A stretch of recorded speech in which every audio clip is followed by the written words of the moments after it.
ज़रा बात कर लेते हैं मुल्क की सियासी सूरत हाल की। मुल्क की जो सियासत है उसका पारा जो है एवरी सिंगल डे वो बढ़ता जा रहा है। गर्मी बढ़ रही है, सियासी पारा भी बढ़ता जा रहा है। कल एक बड़ी कार्रवाई हुई है। बड़ी कार्रवाई हुई है। पाकिस्तान तहरीक इंसाफ का मरकजी सेक्रेटेरिएट है G8 इस्लामाबाद में, जहाँ पर CDA की जानिब से कार्रवाई की गई है और पाकिस्तान तहरीक इंसाफ के दफ्तर के अतराफ़ में जो तजावीज़ात के नाम पर जो चीज़ें थी उनको गिराया गया है। पाकिस्तान तहरीक इंसाफ को रिजर्वेशन भी है, वहाँ पर कारकुनों की गिरफ्तारियाँ भी हुई। रात के पाकिस्तान तहरीक इंसाफ की जो क़यादत है वो भी वहाँ पर पहुँची, मीडिया से गुफ्तगू भी की और इसके साथ साथ अदालत से रजू करने का भी उन्होंने फैसला किया है कि साहब वहाँ पर मौजूद थे और बैरिस्टर गौहर साहब वहाँ पर उस टाइम पर मौजूद थे। ऑलरेडी हम इलेक्शन के बारे में बात कर रहे हैं, हमें मुश्किलात हैं, आइन की बालादस्ती की बात कर रहे हैं। बात होगी कि जो फासला है हुकूमत का ऑपोजिशन का वो बढ़ता हुआ नजर आ रहा है, क्योंकि आए दिन इस तरह की कोई ना कोई बात, कोई ना कोई वाकया सामने आ रहा होता है।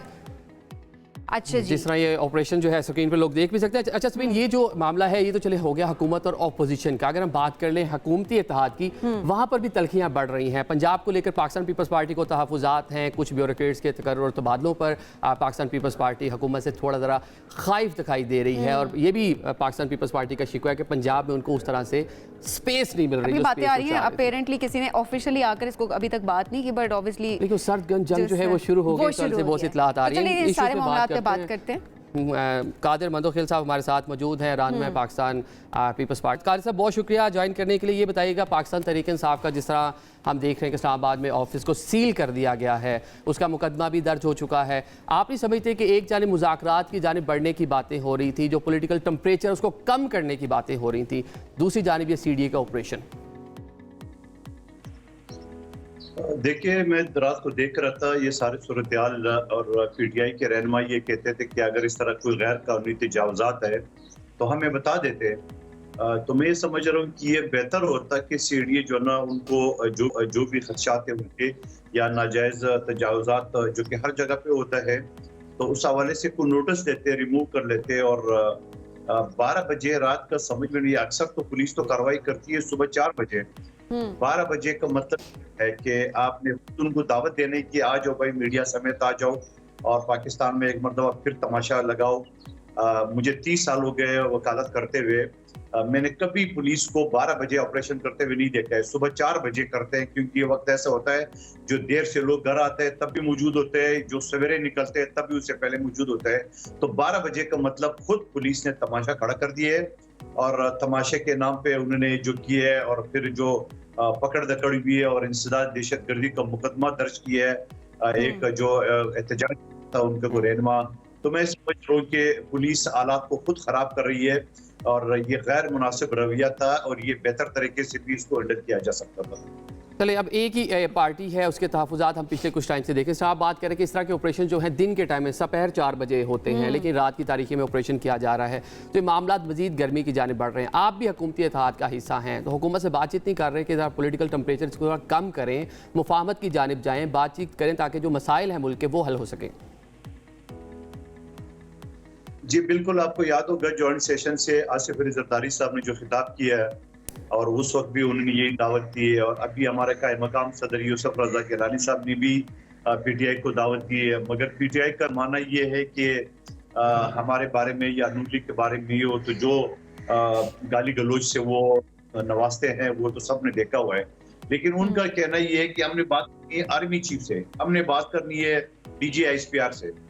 हम उनको ये कहते थे कि इससे पहले जो 2 साल पहले जो आपके दौर में DG ISI ने ताकि हमें सियासत से दूर रखो, आप फिर उनको सियासत में घसीट रहे, तो ये तो जमहूरी कल्चर तो नहीं है। तो मैं ये समझ रहा हूँ कि शायद ये समझ रहे कि 9 मई की जो संगीन वाकयात है और वो ये समझ रहे कि आर्मी चीफ उनको माफ कर देगा। तो मैं आपकी तौसीफ से कहना चाह रहा हूँ कि 9 मई का जहाँ शोहदा के यादगारों को जलाया, बेरुमती की है, उनके इख्तियार तो चीफ जस्टिस ऑफ पाकिस्तान के पास भी नहीं है, ना आर्मी चीफ के पास है, ना DG ISPR के पास है, ना किसी पॉलिटिकल पार्टी के पास है। आपके केसेस अगर गलत है, आपके केसेस अगर झूठे हैं, तो आप दलाल से अदालत में उसको साबित कर दे तो आप बरी हो सकते हैं। इख्तियार पास नहीं है पाकिस्तान में, ये ज़हन में रख ले कोई भी शख्स इस गलतफहमी में न रहा है।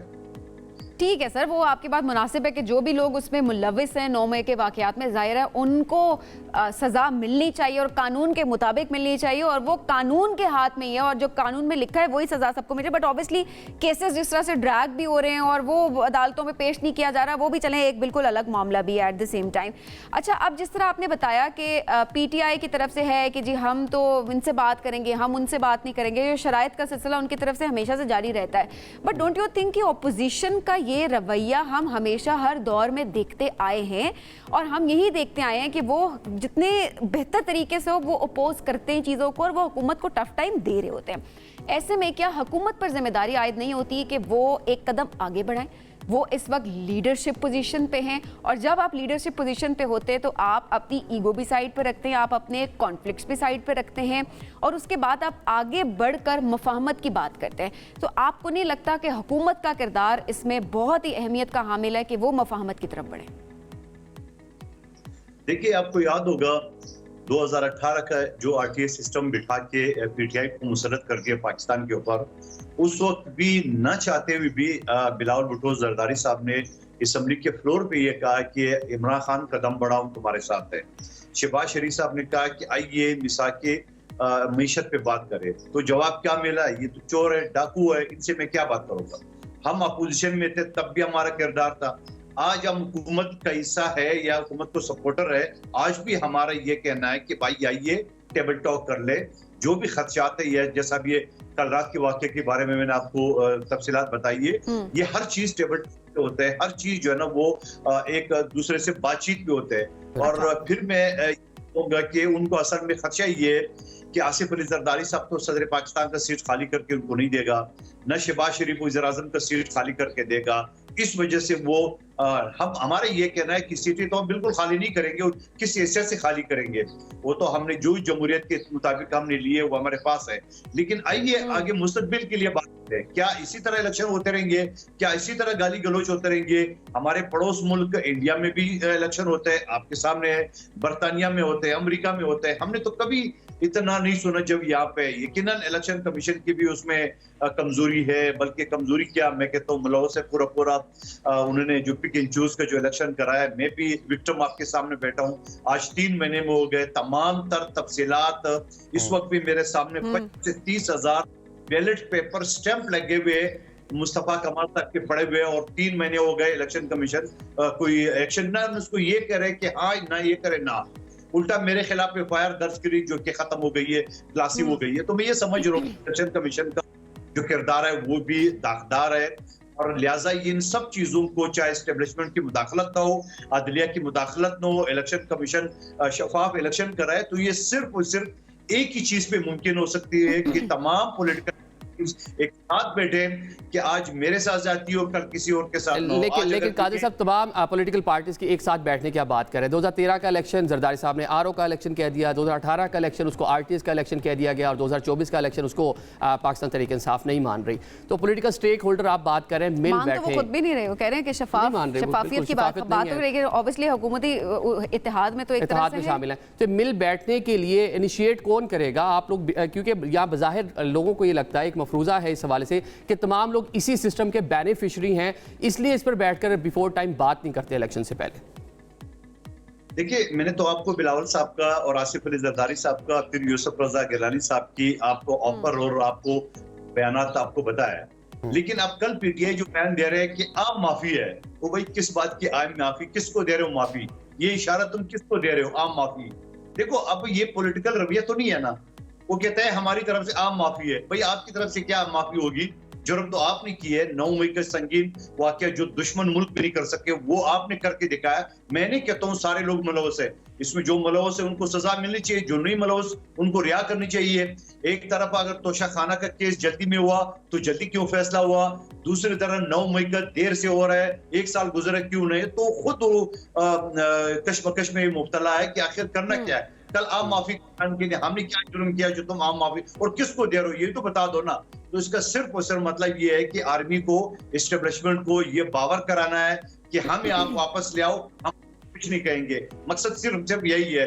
तो ये जमहूरी कल्चर नहीं है, और मैं आपको दावे के साथ बताऊंगा, घूम फिर के फिर इन्हीं सियासी पार्टियों के पास PTI को आना पड़ेगा। अगर अपने आप को सियासी कल्चर में रखना हो। ठीक हो गया। अच्छा सर, अब दूसरा मामला, जरा पंजाब के पर्सपेक्टिव से बात करते हैं। खबरें ये आ रही हैं कि पंजाब में नून लीग और पीपल्स पार्टी की दूरियां जो हैं वो बढ़ती हुई दिखाई दे रही हैं, कि पीपल्स पार्टी को ये गिला है कि पंजाब में उनको स्पेस नहीं दी जा रही। जी देखिए, एक तरफ तो मुस्लिम लीग नून ये कहती है कि काबिना में शामिल हो। 16 माह की जो पिछले पीढ़ी की हुकूमत में जो हमारे तल्ख तजर्बे हुए, खुद में असम्बली में खड़े होके जो हुकूमत की गलत चीजें होती थी मैं स्पीच करता था, लेकिन फिर उसके बाद वो नाराजगी भी करते थे, गिले शिकवे भी करते थे और मेरी शिकायत भी लगाते थे। लेकिन इस मरतबा हमारा सेंट्रल एग्जीक्यूटिव कमेटी ने यह फैसला किया है कि इनको दे दो, हम सपोर्ट करेंगे, मगर इनको हुकूमत चलाने दो, जो वजीर मुशीर जो लगाना चाहे, चाचे मामे बांजे भतीजे, हमें कोई एतराज नहीं होगा। उसके बाद भी कह रहे कि नहीं शामिल हो जाए। पंजाब में अगर ब्यूरोक्रेसी को तैनात करे उन लोगों को जो पीपल्स पार्टी के मुखालिफ रहे, तो इसका क्या मकसद। और ये जो अभी कल जो बिल 2 दिन पहले जो बिल लिया है, उसमें भी पीपल्स पार्टी मौजूद नहीं थी। इवन की जो कमेटी बनाई थी, कमेटी की जो फंडिंग है या रिकमेंडेशन है, उनका भी इंतजार नहीं किया। तो ऐसी जल्दबाजी क्या है। मैं खुद विक्टिम रहा हूं, आप में भी से और आपके व्यूअर्स में बहुत सारे लोग विक्टिम रहे सोशल मीडिया के जरिए, तो उसके ऊपर तो बैठ के बात करनी चाहिए। पर ये वैसे आप जो बिल की बात करें, डिफेमेशन बिल की आप बात कर रहे हैं, राइट? जी जी बिल्कुल। उसमें तो अज़मा साहिबा कहती है कि 2-2.5 महीने से डिस्कशंस जारी थी, 2-2.5 महीने से आप लोगों से बातचीत ही नहीं हुई इस हवाले से। आप जाहिर है आपने सपोर्ट भी किया, इत्तेहाद भी है, आपके वोट से हुकूमत बनी, एग्जैक्टली हुकूमत बनी है। तो क्या ये जो अज़मा साहिबा ये बात कर रही है कि 2-2.5 महीने से इस पर डिस्कशन हो रही थी, पीपल्स पार्टी को लूप में बिल्कुल नहीं रखा गया? देखिए, उज़मा साहिबा खुद पीपल्स पार्टी में रही है, उनको पीपल्स पार्टी का मिजाज अच्छी तरह पता है कि कभी भी हम मीडिया के खिलाफ नहीं जाते। हाँ, ये जरूर है कि मीडिया में भी कुछ इस तरह लोग हो सकते हैं सोशल मीडिया में, या वो जो वीलॉगर वाले हैं जो बिल्कुल कोई बुनियादी नहीं होते, वो एलिगेशन लगा लेते, उसके लिए तो आप हमें सपोर्ट करेंगे। तो अगर उज़मा साहिबा ये कह रही है तो पीपल्स पार्टी असेंबली में मौजूद क्यों नहीं थी? इसका मतलब पीपल्स पार्टी ऑन बोर्ड नहीं थी या पीपल्स पार्टी की राय नहीं थी। तो आपको कन्विंस करना चाहिए, आपको मीडिया के जो हाउसेस है उनको या जो एसोसिएशन है उनको आपको कन्विंस करना चाहिए कि जनाब ये हम लॉ लगा रहे हैं, ये आपके खिलाफ हम नहीं लगा रहे, या तुम खिलाफ लगा रहे हैं। मतलब आप ये कह रहे हैं तमाम जो स्टेक होल्डर्स हैं उनको ऑन बोर्ड करना चाहिए। अच्छा ये बता दें, पीएसी मिल रही है पाकिस्तान पीपल्स पार्टी को पब्लिक अकाउंट्स कमेटी की चेयरमैनशिप? जी मुझे इस हवाले से नहीं पता। यकीनन कमेटी जो है वो जो हाउस के अंदर जो तादाद होता है उसके ऊपर होती है, लेकिन हमें कोई शौक नहीं है कि हम पब्लिक अकाउंट कमेटी लिए, पीटीआई को देना चाहे, खुद रखना चाहे। लेकिन ये भी आपको बता दूं कि ये एक प्रेसिडेंट है, कोई ऐसा कोई कानून रूल्स नहीं है असेंबली का कि अपोजिशन। आपको याद होगा इमरान खान साहब के दौर में शहबाज शरीफ साहब चूंकि अपोजिशन लीडर थे, उनको नहीं दी गई है, और इल्जाम क्या लगाते थे कि ये तो खुद चोर है, ये अपने खिलाफ क्या एहतसाब करेंगे। तो ये एक रिवाज है मगर कोई कानून या रूल्स नहीं है। तो वो जो स्पीकर की मर्जी है जिसको देना चाहे, लेकिन हमें कोई खास शौक नहीं है। चले कानून या रूल नहीं है, लेकिन रवायात जो पॉलिटिकल रवायात है, सियासी रवायात बड़ी अहम होती हैं। अगर अपोजिशन से कोई बंदा होगा तो हुकूमती मामलात पर चले चेक एंड बैलेंस रख सकेगा। बहुत शुक्रिया कादिर मंदोखेल साहब हमारे साथ मौजूद।